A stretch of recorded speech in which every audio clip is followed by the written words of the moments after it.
Hey there, my name is Ryan, and I'm going to show you how to make an org chart in Google Sheets that shows you a clear organizational hierarchy and the title of each person as you mouse over their name.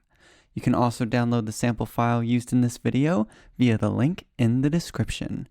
That being said, let's get started. You first need 3 columns of data in your spreadsheet. The first column will hold the names of everyone in your organization. The second column will be who each person reports to, and the third column will be the role of each person. For example, let's say you have 12 people in your organization, and the roles for each person are listed as follows. Finally, you fill in who each person reports to like so. Olivia is the CEO, so she doesn't report to anyone. Then Ethan and Liam report to Olivia, and then so on and so forth. Once you have your data, you're ready to make the chart.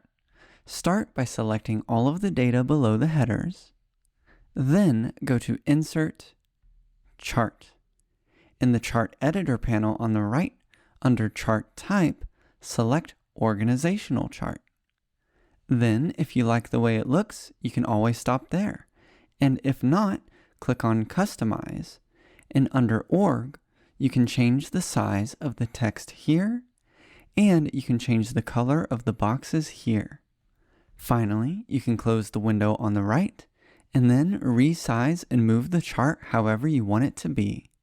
Then, of course, if anything changes in the future, just update the data in your spreadsheet, and the chart will update automatically. How awesome is that?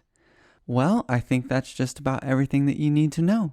If you still have questions, leave me a comment and I'll do my best to help. Thank you so much for watching, and I'll see you again soon in the next Spreadsheet Life video.